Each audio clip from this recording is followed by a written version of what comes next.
What's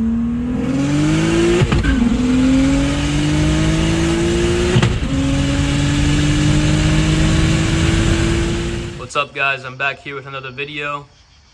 You guys seem to like the first one, so here I am again. Fuck it. So I don't know if you guys saw, but I blew up the car like a week after I filmed that video. Here's the old block. This happened on Mexico night.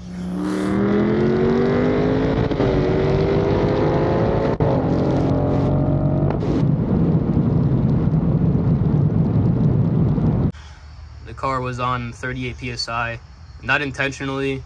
I was just running the GFB boost controller before, and she hit overboost, and I'm an idiot, and I just turned overboost up and just let it eat instead of lowering boost, instead of lowering duty cycle.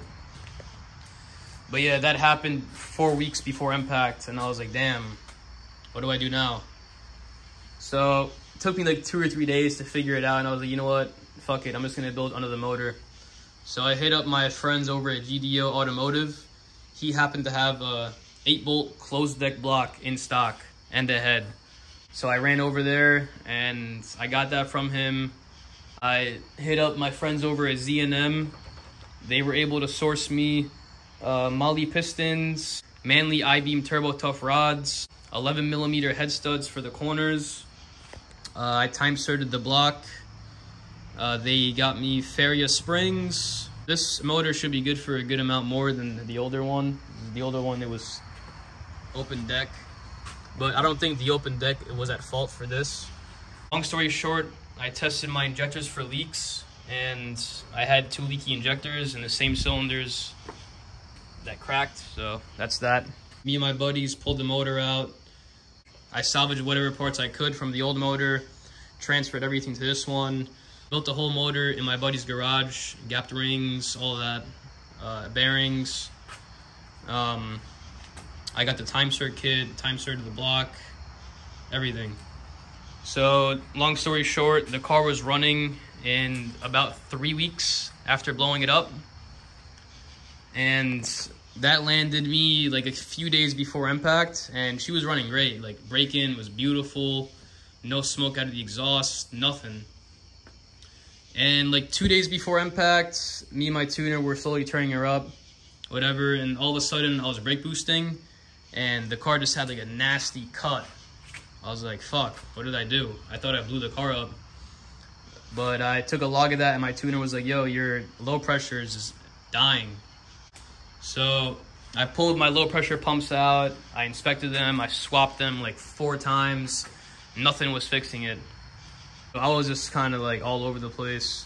This was like the day before impact, and I was just like, you know what, I just threw the towel. I was like, fuck it, next year. I did my best. So now, since I'm not on a time crunch, I really don't want to worry about low pressure problems ever again, because before I was running like a half-ass stock bucket, like stock modified bucket with twin pumps. Now we're going to be running a radium surge tank with twin 525s. Stock bucketed pump's going to be the lift pump for this setup. First pump's always going to be on. Second pump's going to kick on at 10 psi off of Hobbs. That's going to be all -6 line, aeromotive fuel pressure regulator, fuel filter, all that good stuff. So yeah, she should do pretty well on the new fuel setup. I got 2 new Index 12s. They're in the truck. I'm about to swap them now, so that'll take care of the leaky injectors. 2 weeks later since the last clip, here we are. The fuel system is all done, working perfect. I haven't tucked the wiring or anything yet, just because I want to make sure that the car is fully dialed in before doing all that. But a little brief walkthrough through it. It's 2 Hobbs switches controlling the 2 pumps in there, and they're both wired off the switches, toggle switches that go up to the front of the car. I'll show you guys that in a little bit. So we have a feed, which is a stock pump, stock bucketed pump, a feed to the surge tank, an overflow for the surge tank, and then a feed for the motor from the surge tank, and a return from the motor, from the fuel pressure regulator. Both lines go there. The stock regulator gets capped off. Let me show you the switches. It's pretty ghetto right now, but yeah, here are the two switches. One gets turned on all the time to start the car and to run. The second one I turn on like before doing a pull, and I can just leave it on since I have a regulator. It's just, I like this way better over a hob switch just because I know for sure that the pump is on.